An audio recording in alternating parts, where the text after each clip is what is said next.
Hi, Tony. I've started the recording. How are Hi, you? Bhakti. Nice to see you. How are you? Nice to see you as well, even though it's just online. True. We are doing this for the wonderful Ananke Literary Festival that takes place entirely online.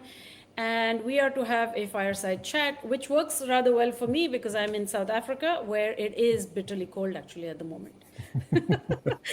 What are you up to? And I'm in New York, where it's like much too hot at the moment, like unseasonably so. So that yeah, we could sort of even it out that way.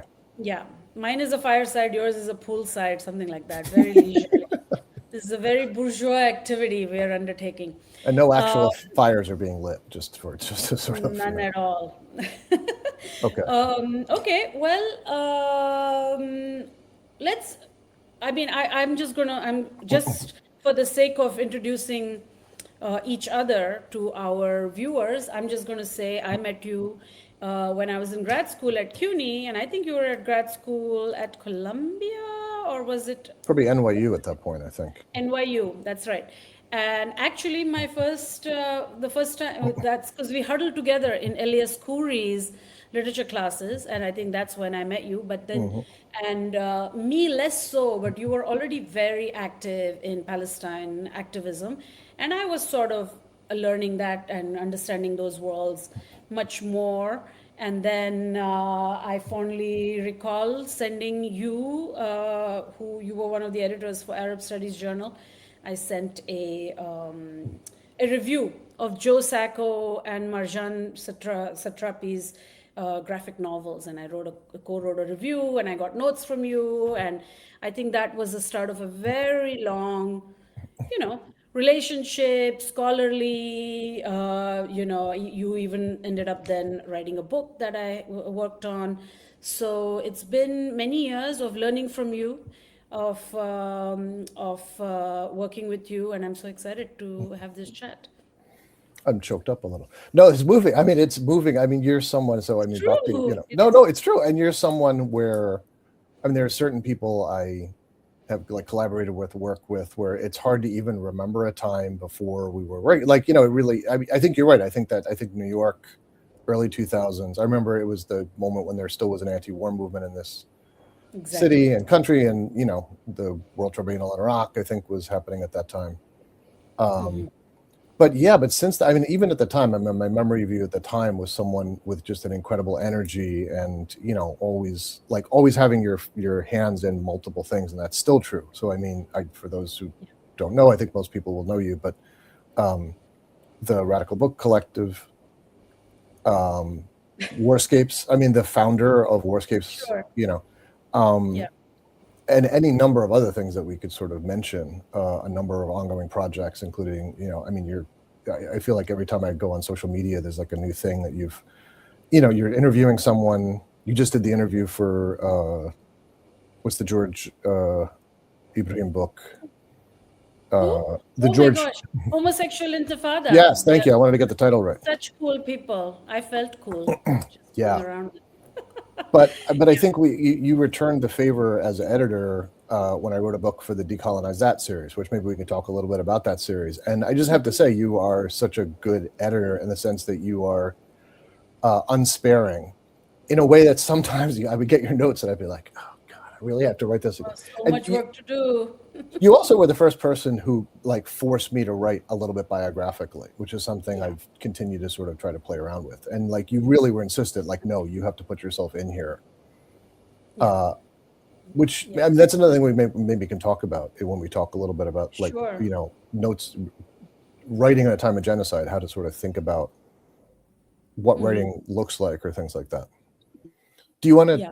do you want to do you want to say a little bit about this series as a starting point, or what's a good place to Yeah, I'd start love from? to, but because you mentioned the things I do and I didn't mention the things you do, I just want to also add that you have written so many books, Tony. I don't know how you do it. That's And not I'm true. glad I pushed you to write more narratively. I know you're calling it like writing uh, in a personal way or biographically, but just more narratively because we were wanting those books to be semi-accessible. They're not that accessible because in the end, these are complex topics to do with history and scholarships and so on, but somewhat accessible. And you really rose to the challenge, and that was great.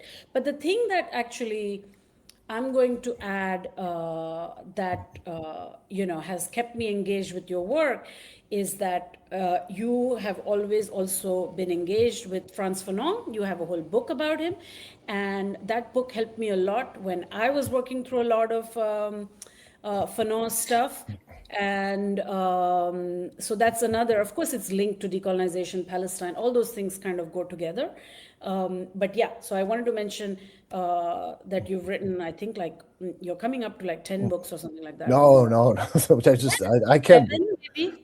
There's a edit. I mean, I've edited a few. I've written a couple. I have a couple that I'm trying to finish. Whatever has your name on the covers But counts. okay, we weren't going to go here to books, but like same. I mean, you have one coming now, right? I mean, it's Yeah. okay. I mean, so let's if Yeah, you're yeah, gonna yeah. if you're gonna up the ante with the books. We're in the book biz, Tony. Let's own But I it. think once again, I think that's a thing that we can sort of fold in because I Sure. think I mean, we'll do the conversation and we'll talk about this more later. But I mean, there are days where I wake up thinking like, what's the point of writing?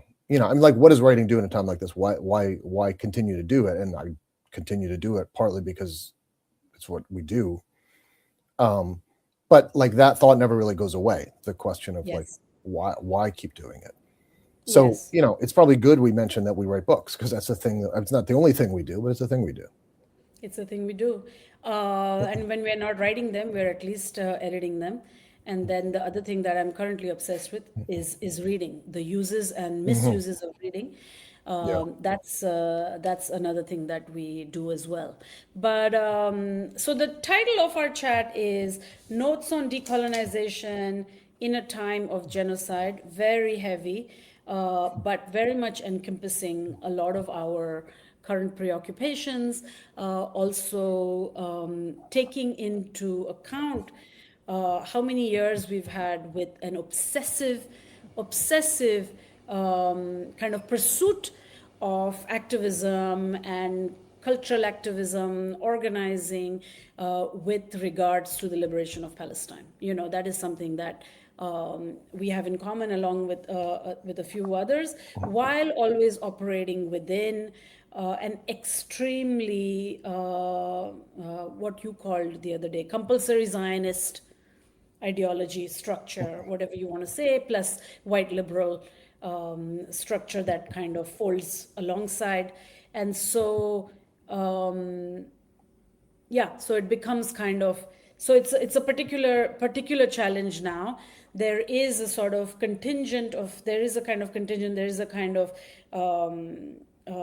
group that believes that 3 years of genocide has made a lot of things very clear, that things have progressed faster than they ever have, and there's a rapid shift, in terms of worldview, the young people, how they're thinking now. The cause has really kind of, it's gone through like wildfire, things are changing.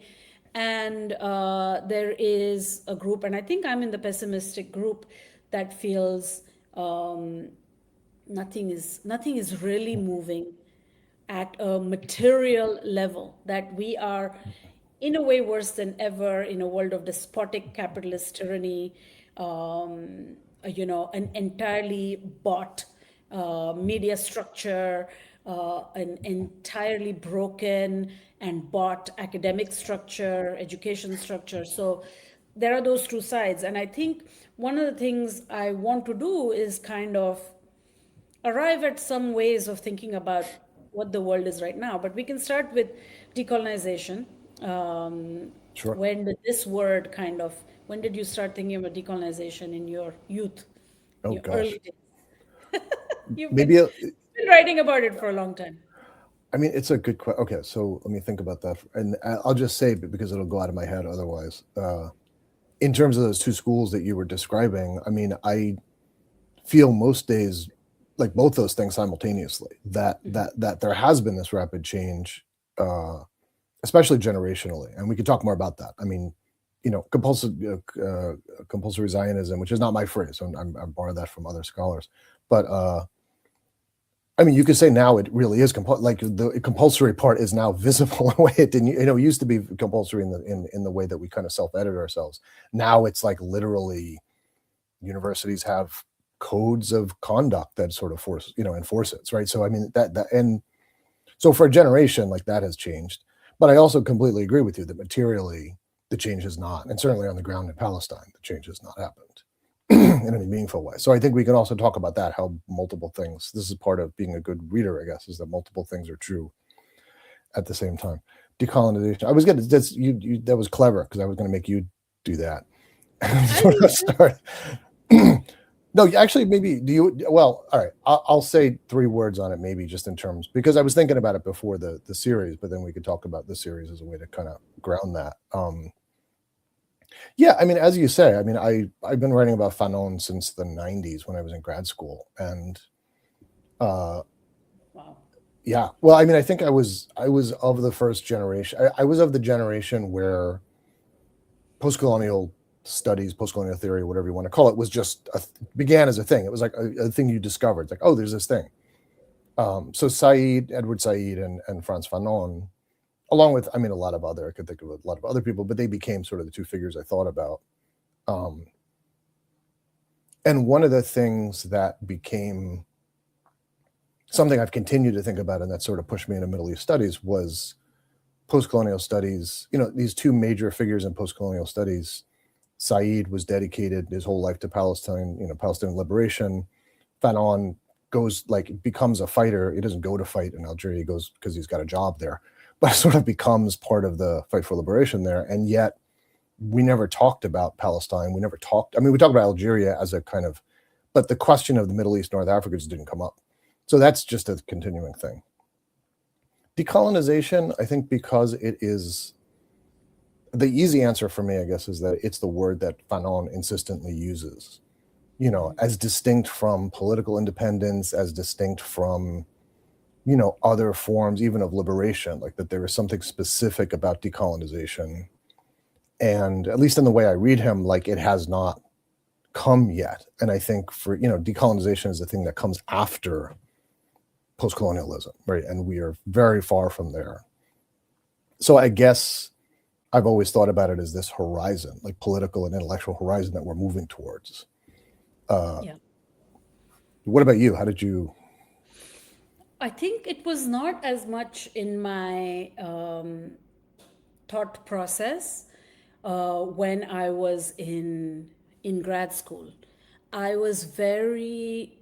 had very easily accepted the post-colonial timeline, I suppose.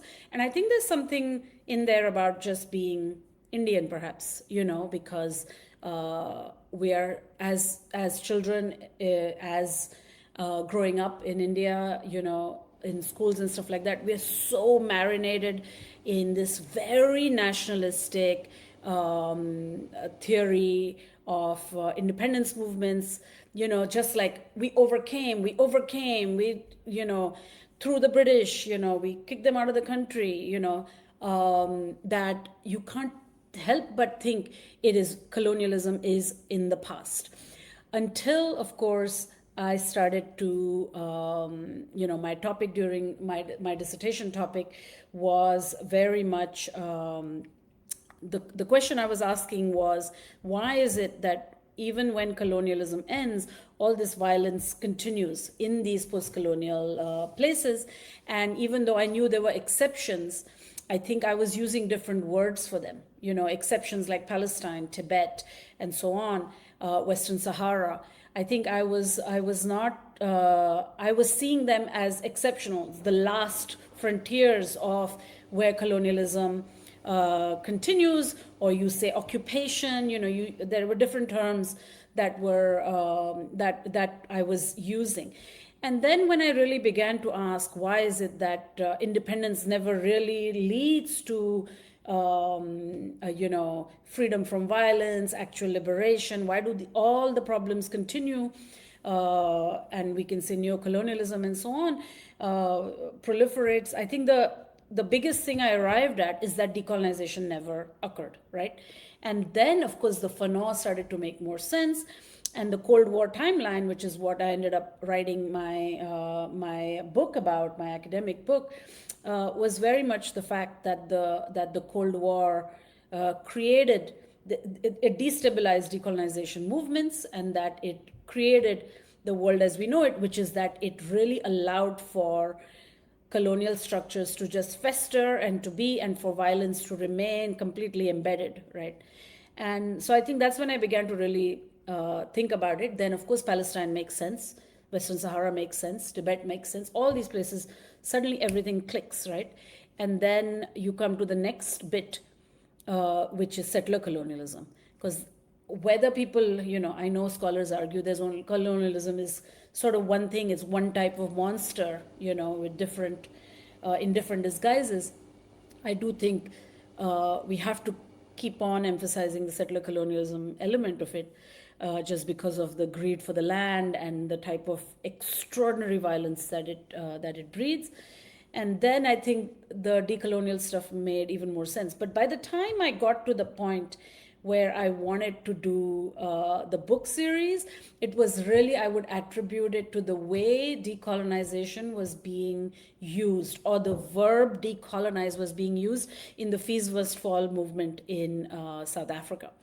And it was very, it was tentative, it wasn't like full on, but at that time the word began to proliferate. It also comes with a very intense social media movement where people started to use decolonize this, decolonize that. And I started to feel that there was this void around people wanting to understand, why is colonialism so huge in our lives? It's impacting, like, you know, aesthetics, beauty, psychology, wellness, like all these different things. And so I think that's when I really plunged into the lack of decolonizing forces in our existing society, and the sort of embedded structures of colonialism, which is why then it had a tongue-in-cheek title, the series that you eventually wrote for, which was called Handbooks for the Overthrow of Embedded Colonial Ideas. So it was about kind of, exposing them in some way. So I think that's what the books do. They're not like decolonization and Palestine or something like that. They're very much about poking at something a little bit under the skin. So. And I mean, people can go look, for Decolonize That, but you just want to say a couple of words about the books in the series? Yes, there are 5 books in the series, and I'm going to be the one writing the 6th one, and I can say a bit about that.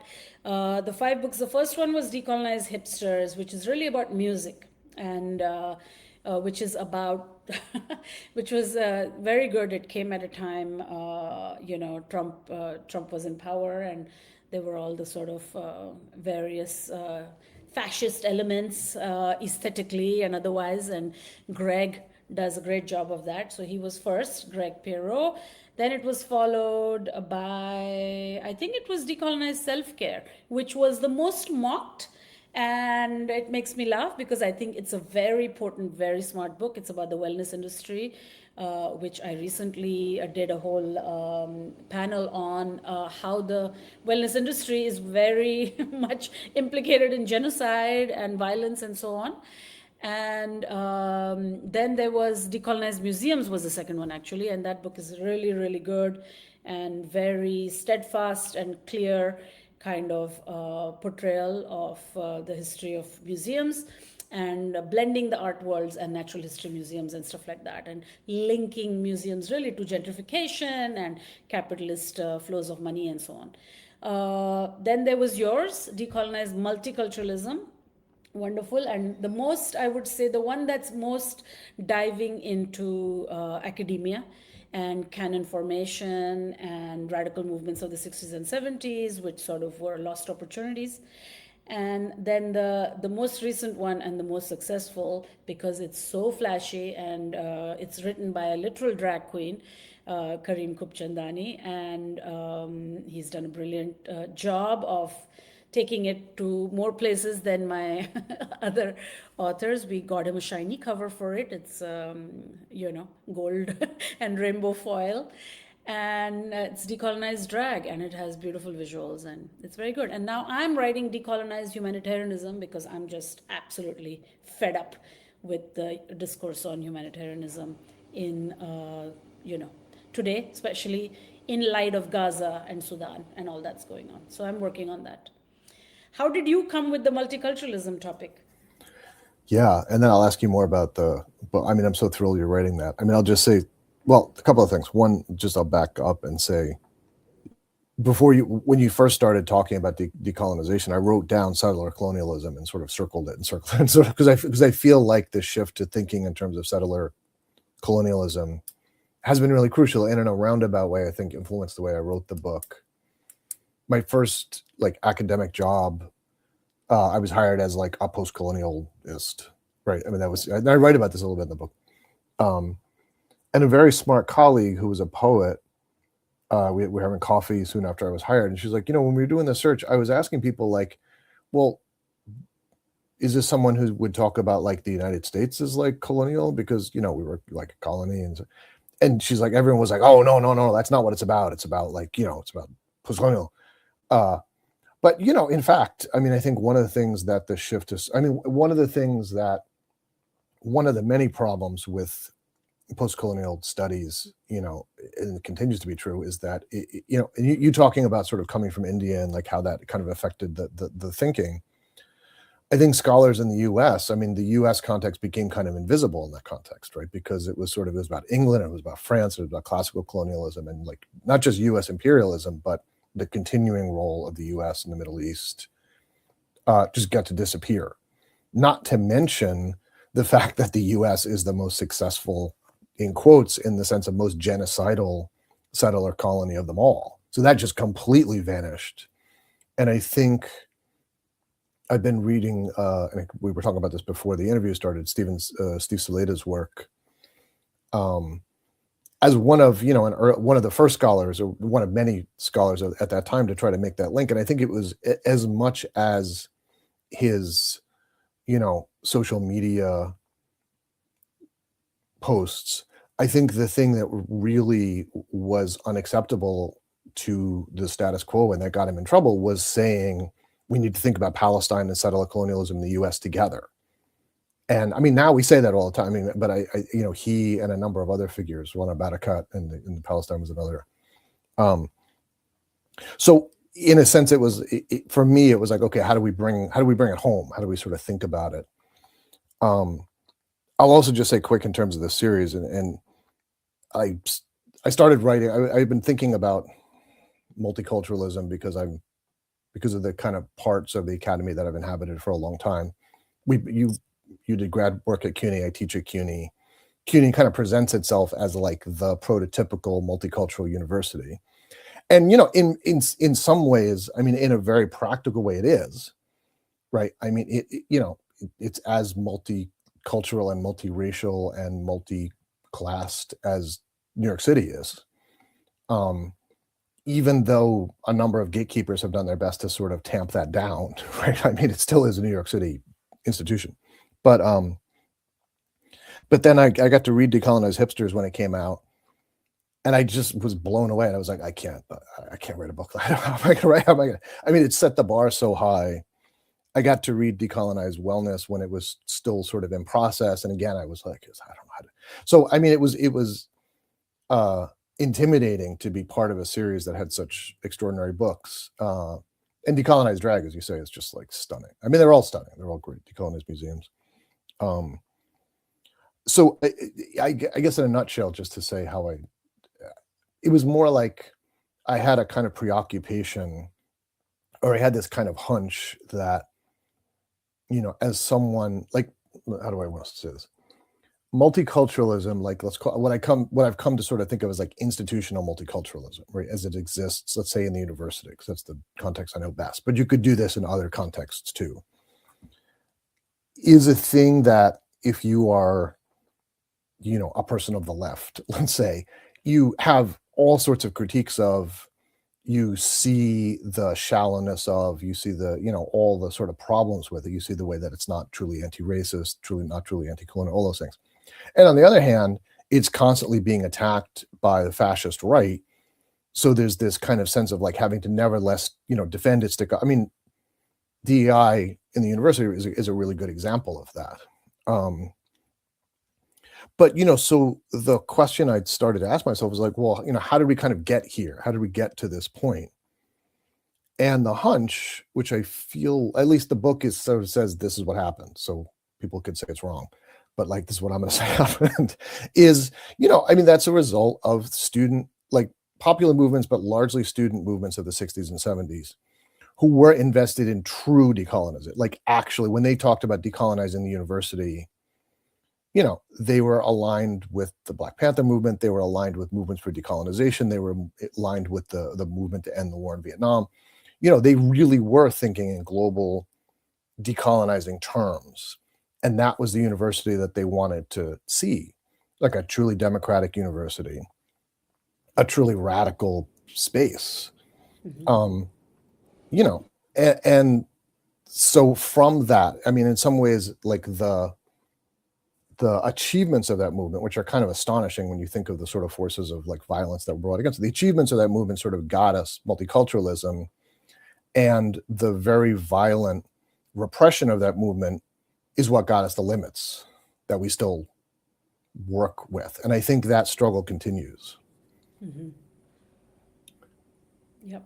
You want to, I mean, that maybe, well, I'll say more about that coming back in terms of the present. No, you're right. And I think what that book, read now,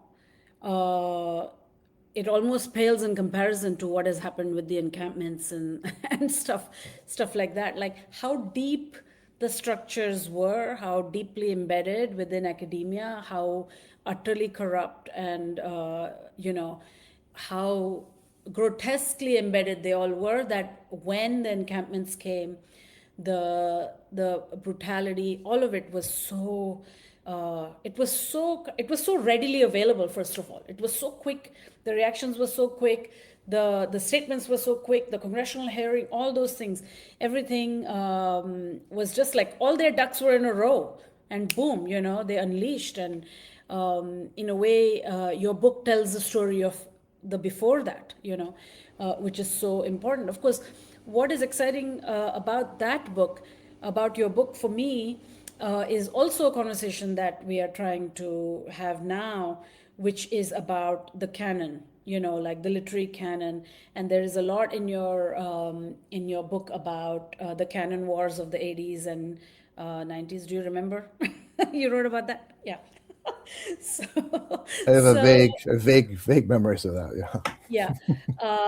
So, I think because once again, there was this sort of thwarted attempt at decolonizing, in a way, syllabi and education and curricula and all this stuff, which I can, which the university co-opted almost right away. They co-opted those agendas right away. They hired more people who were darker, and they co-opted them into the existing particular frameworks. They co-opted them into academic publishing networks. So it felt like, oh, lots is happening, and area studies units came about and things like that. And one of the things I read about in my Cold War book is that the siloization of the different, creating these silos. Like instead of being, if we are all going to be in a literature department, then let's all study all the literature of everywhere, whatever scholars are available in that department. But instead, it's like, oh, you want to do gender? Go to the gender studies department. Oh, you want to do, East Asia? Go to the Asian studies department. Oh, okay, African studies, somewhere else. So that siloization that really becomes very intensified during the Cold War took on a totally different, a new shape, within at least the Anglophone academia that I know best, UK and US. And I think today what has happened is we have come to this point where there's almost a widespread belief that our US academic universities, US academic systems are actually diverse, are you know, are bringing from different traditions, are actually multicultural, and so on. And there's no real problems left to solve necessarily within that. But then as the genocide happens, we see, you know, professors being cancelled, what is not being taught. It becomes really apparent which kind of units of study are naturally able to show solidarity, which academic associations are naturally able to line up and be pro-Palestine, and which aren't. All the battle lines are very visible and very clear, and we know that the canon wars, not only were they not won, but if anything, because they gave a perception that education has diversified, there's anti-racism, there's diversity, all these kinds of things, we are in my mind, into a much bigger crisis now, because like so much has been foreclosed already. I don't know if you understand what I'm saying. I'm just like, No, I completely do, and I'm gonna say something, and I'm gonna turn in a question about your book, because I think the book that the Decolonize book you're working on speaks to this moment also in this way. And I mean, the first thing, just on the siloing question, because one of the things in the chapter you describe, in the kind of canon chapter, and again, it comes from my experience teaching as kind of a post-colonialist. I teach now at CUNY, so I'm a generalist, which means, I teach at community college. So it's like I teach whatever they need me to teach. So that's been a good experience, because it's like intro to literature. Like, what is that? Like, you sort of can make it. But, teaching like a post-colonial literature class, the kind of template, the model was what I call a kind of like one of eachism. It's like, oh, we need an African, we need an African writer, we need a Latin American writer. totally. And it's sort of like each one sort of becomes a representative of that place, which is, that's not unlike U.S. imperial think. Like, Jody Melamed has a great book where she sort of says, this is the way you train, kind of U.S. diplomats, and like, this is the way you. So at elite colleges, it's about that kind of thing. Mm-hmm. What happens at public institutions, of course, is that what's happening simultaneously is neoliberalism and the total defunding of public education. So one of eachism is really more just like, we can only afford one of these, right? It really sort of, so I mean, the way things are sort of squeezed. But I wanted to say, and this is where I will ask you to say more about your book. Yeah, I mean, thinking about that, I wrote kind of a follow-up piece for Radical Teacher, which is about precisely what you're describing. I mean, in the book, I kind of say institutional multiculturalism is like the velvet glove over the fist of like repression, because the other thing that happens in the 70s is like it's and I didn't know this before I started working on the book. That's when campus police forces were like, there were no campus police before the 1970s. Like it's a very direct creation to try to destroy student movements, right? To try to destroy student mobilization. And it's been there. It's not as though arrests of students and violence against students started with the encampment. So like that structure has been there, and it's really created there.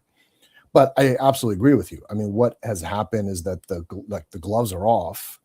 It is now just pure violence. And in that book, I mean, in that article, I use a phrase, and people who read it were like, "You sure you want to go there?" I was like, "Yeah, I'm going to go there." Like, thinking about administrators as like multicultural genocidaires, that they are like actively, directly, not just institutionally through investments and things like that, but actively complicit in enforcing genocide.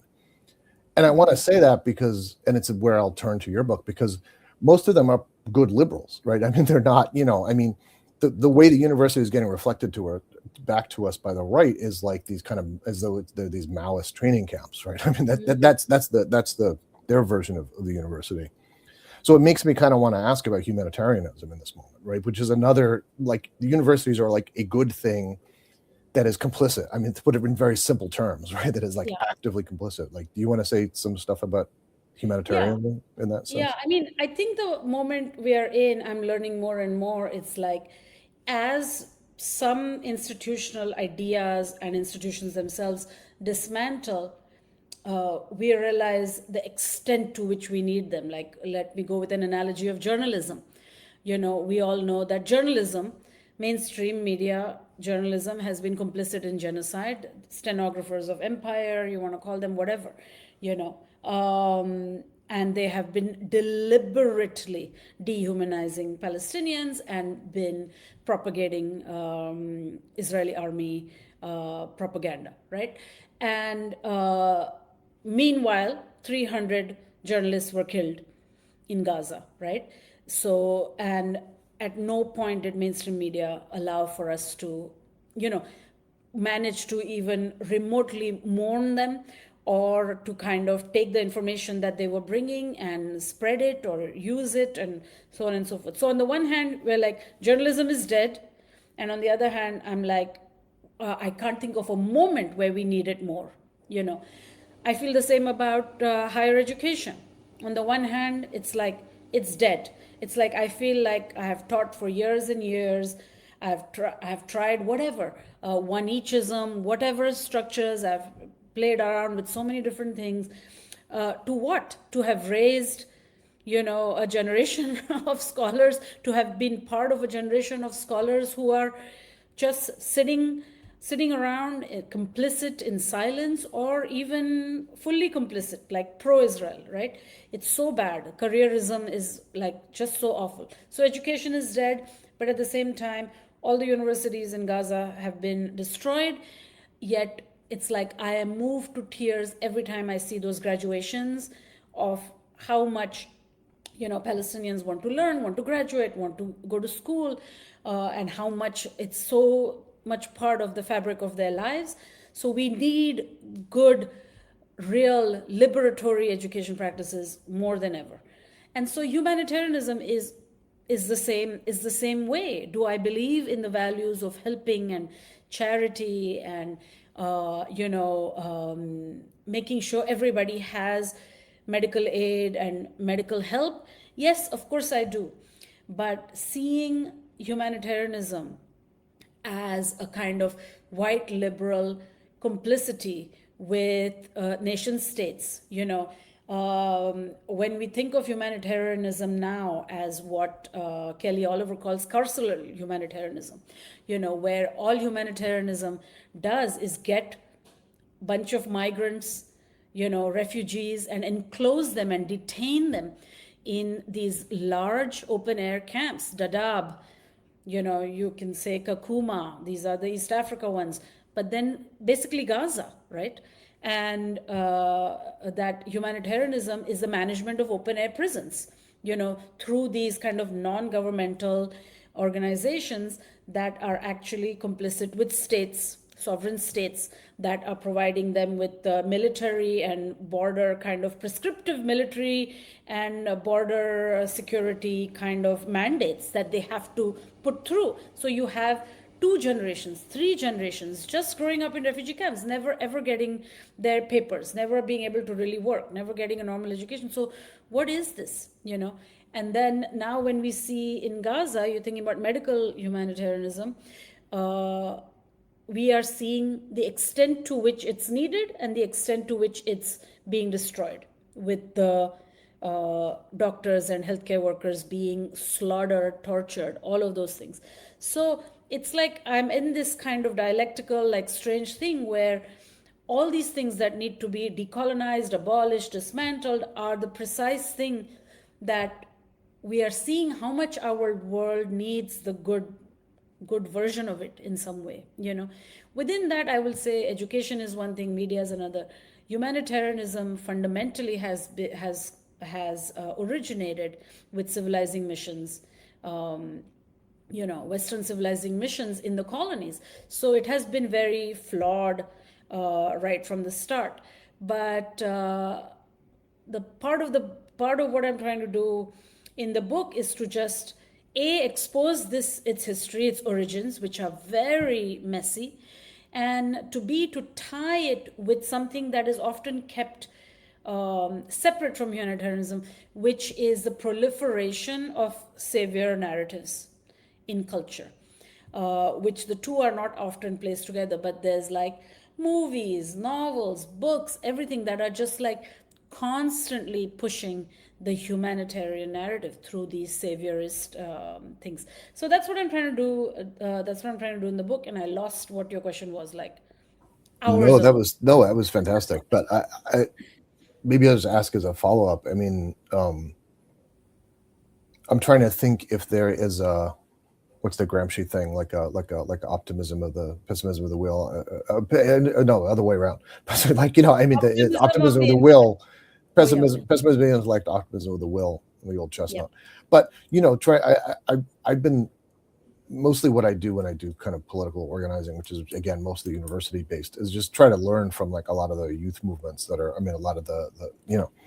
And it feels like mutual aid has become a key element. I mean, certainly was an element of the encampments. It's been an element of like abolitionist movements here. It was an element in the Black Lives Matter movement. I'm sort of wondering if is there a kernel of like possibility, like a humanitarianism that's more of a mutual aid model than a, as you say, savior model, or is that am I going too far into the realm of like forced optimism and trying to think about that? I mean, No, it would mean, sorry, just as you say, it would mean getting rid of the state system, right? I mean, you couldn't do that within state system. That's part of the problem. yeah, exactly. No, I just think like, uh, I think there's no clear path to how to dismantle the existing model, which pretends to be non-governmental but is actually completely government mandated, and all imperial crazy governments. I mean, we're seeing now the fallout with Trump taking away USAID and all those things, and even like CDC and stuff like that. When he's taken away the funding, see what happens. But see what they had upheld in the first place. So already that pullout, in the ideal scenario, should push other countries to step in and to figure out some alternative structures, especially with like, drugs and stuff like that, in terms of those kinds of things. But outside of that, I think what NGOization, NGOization and humanitarian structures do is that they create an underclass of people whose political rights have been taken away. So when they don't, so, it's very hard for refugees to really revolt because they're already so precarious to begin with. So again and again, it brings about a disenfranchisement of people. So I think humanitarianism cannot function unless it can actually, uh, attempt to at least offer basic rights and papers to the people they purport to be helping, because they're not helping. They're just placing people in some sort of other limbo state where their political agency, where their right to revolt, where they can never resist and things like that. So I think this is the whole issue. I mean, I think the in the end, I don't know how the political material structure of humanitarianism can be dismantled and redone, if at all. But I can say that as someone who understands the cultural narratives better, the savior narrative must go. And it's not white savior or anything. It certainly began as white savior. There's brown, there's black savior, whatever. You can put all the races in there. I think this liberal saviorism is a huge issue, and I think it's so deeply, it's proliferates, it's everywhere. We barely notice it. It's in like therapy speak. It's in like how you do it with your friends. It's in every movie we watch, books we read, all the Nicholas Kristofs of the world trying to do God alone knows what with women's issues. So I think that urgently, we need to urgently wake up to reading it better, which is like part of what you're saying. Like, what is the use of reading, in some way? It's like if we can't figure out like what we are being indoctrinated into. So I think that's how I feel for it right now. If I end up, by the time I get to the end of the book, if I come up with a bigger solution or mandate, that would be great. But as of now, I know that the thing that needs to be solved is how to read savior narratives and how to divest from them. Yeah, I love that. And maybe that's a good, I had written down much earlier in the conversation uses and misuses of reading. So Yeah. maybe that's a good place to come. And one thing I was thinking as you were talking, and that was great, and I appreciate that so much, and I look forward to reading the book so much, and it's going to be, as I know, like sobering and important, and I couldn't agree more about the savior narratives. Yeah, and I was also thinking about, I mean, of course, Palestine is like the test case where like the creation of refugees, I mean, the whole process in some ways of Totally. Zionism has been the creation of refugees. And then thinking about someone like Nasser Abu Rahme, who sort of talks about the camp as a starting point for liberation, like, sort of but it feels like maybe one way to, I'm not going to say one way to get out of it. Maybe one necessary term that we can sort of maybe talk about is the question is solidarity, which, like decolonization, is a much abused and much overused and much, kind of in many ways cheapened term, but one that I have tried most of my life to try to think about. And maybe we can think about that in terms of the work of the critic. I mean, I was very moved and affected and have kind of taken this on when a friend who, like me, is like works in like literary studies, but early in the genocide was like, we need to think of ourselves as part of the cultural wing of a national liberation movement. Like, we're not in solidarity, like we're not doing our work to help. Like, we are part. I mean, we our job is to be part of the movement for decolonization, not like separate from it, not outside it. Absolutely. And I mean, Abdul Jawad Omar has a great piece about Yes. reading Fanon today, where he says the same thing. He's like, Fanon, people are right to say that Fanon doesn't give a blanket pass to all forms of violence, but he's always thinking from inside. He's not standing outside saying this is right, this is wrong, this is okay. He's not an arbiter. He's like in the struggle. Sure. So maybe we can talk some about that. Like, what does it mean to think about doing this work? Not because the role of the critic, classically, is like you stand above and you kind of look down. You sort of relate this kind of Yeah. Olympian position, like looking down on everything. And in a way, we're both, I guess, critics. Like, that's one thing we are, right? I mean, Totally. Totally.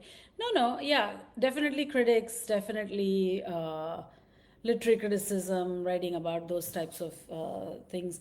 And I think the Stephen Saleta piece is the freshest in my mind. And one of the things he talks about is how literary criticism generally seems to not like if it's crude and anything to do with liberation, and decolonization is fundamentally crude, and that's how the bourgeoisie get away, in a sense, with kind of doing lofty acts of criticism, whereas one does have to engage almost on a crude level. And I'm about to, I'm supposed to attend a conference in Nairobi where I'm talking about a very old 3-page document by Ngugi wa Thiong'o, Taban Loliong, and Henry Avor, which is titled on the abolition of the English department, and it's 3 pages, and it's a memo, and it's so great and it's so generative because it's so crude. It's just kind of like, this is what needs to happen. England is not our heritage. We need to think this way. We need to rethink our ideas of literary excellence. This is how we can do that. These are languages that are important to us. And I feel like that clarity, which academia and the sort of turn to elegant theorizing and all these kind of strange things that have come about, also obfuscating through theory, obfuscating through style, all these kinds of things have have been set up. And this is kind of partially me rephrasing Saleta's argument, which is like they've been set up to really obscure what's important, something that people like Rafat al-Harir were able to do so easily, what Hassan Kanafani was able to write so easily with on Zionist literature, his book on Zionist literature and so on, able to connect decolonization, liberation, emancipation with the work of a scholar, with the work of literary criticism. So, you know, I guess a part of me wants to embrace that, but even I struggle, of course. I think it's years and years of training to write a particular way, to think a particular way. But I think we have to really, really get there, you know?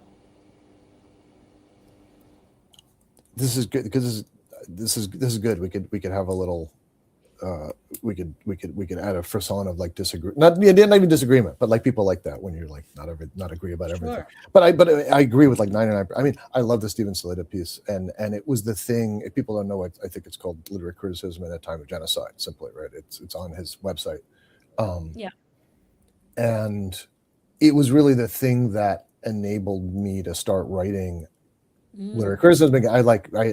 From the time of the genocide until the time I read that, I was like, I mean, I'm not much of an organizer, but like whatever time I have, I'll give to just kind of organizing, helping students, like whatever. It's like there's no point writing right now. And one thing he says in particular, which is, we ask ourselves a lot, what good can our work do in the world? Maybe we should start from what kinds of harm does our work do in the world, or can our work do in the world, and then reverse the proposition. Sort of like think about the ways that it has been harmful, or I think know. about, and that's great, and that has been so helpful for me, just to sort of think from there how to undo certain kinds of certain kinds of work, including, as you say, like the uses and misuses of reading. I mean, one thing I would love to think some about is because early on you were talking about the accessibility of the book series, and Yeah. I'm thinking about this a lot in my own writing. One of the things I'm trying to write about is just the experience of being a community college professor for 20 some odd years now, and just like all the kinds of like what it means to sort of see the world from that perspective, right? There's a perspective of institutions that are like actively neglected, right? I mean, in Ruth Wilson Gilmore's terms, right? Like sort of like active, right? Yeah. Actively unfunded. Um, but trying to think about accessibility in terms of access, like literally in terms of access. I mean, I, more than many people, probably more than Steve or you, like have a soft spot for sort of theory, or for certain kinds of theory, and write that way sometimes, and like have a.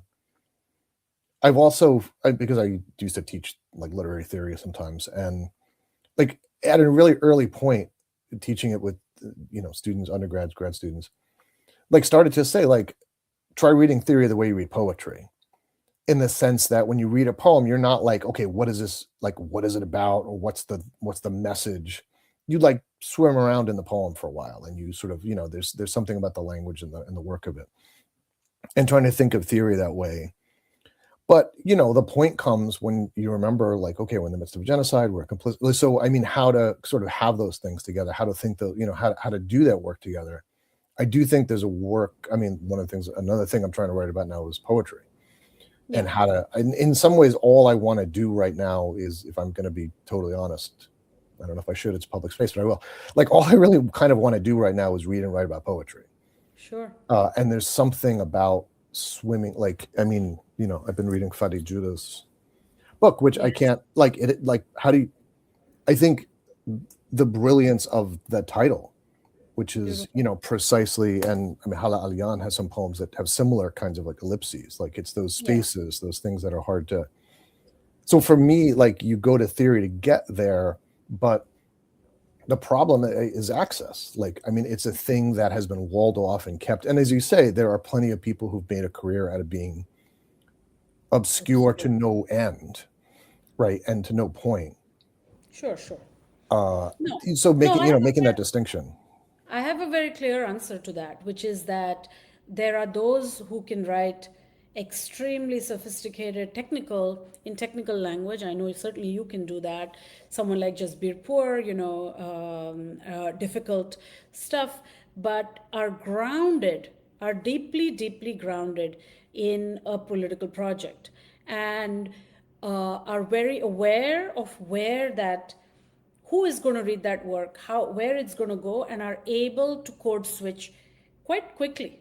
I know you don't talk or do that if you're going to do something in an encampment or in an organizing space, or if it's a simple reading for something, and same with just beer, and I think what I am fighting or kind of criticizing is the institutionalization or the career rewards of publishing obscure stuff that does not that is awarded and rewarded and gets you promotions and things like that, gets you awards, but it's hiding rather than exposing. It's closing rather than opening. Things like that. So it's the institutionalization of these types of things that is much more the butt of my, frustration, I would say. Yeah. And I think we've certainly seen that with certain types of presses and publications and all that have really rewarded very apolitical, obscure works that are not grounded in a political project, and that bugs me no end. I mean, there are so many we can think of. Queer theory has gone in that direction. Afro-pessimism has gone in that direction in the U.S. There Yeah. are multiple places like that where it's like the core something is gone. Yeah. And we're really feeling that now. But anyway, I think we have to wrap up. So I'm. But that's I mean, that's a nice point to end on, the kind of the distinction Yeah. between institutionalization and the thing itself.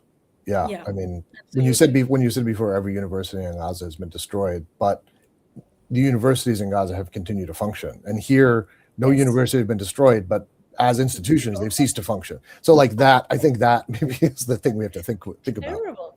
It's so true. It's absolutely true. Which doesn't mean And that people aren't reading and writing and thinking together usually in spaces that they've had to carve out, right? That's what the encampments yeah, were. yeah, Cool. absolutely. Okay. Well, we can end on that note. I don't know if we got to uses and misuses of reading, but I'm sure we have other opportunities. That could be our next fireside.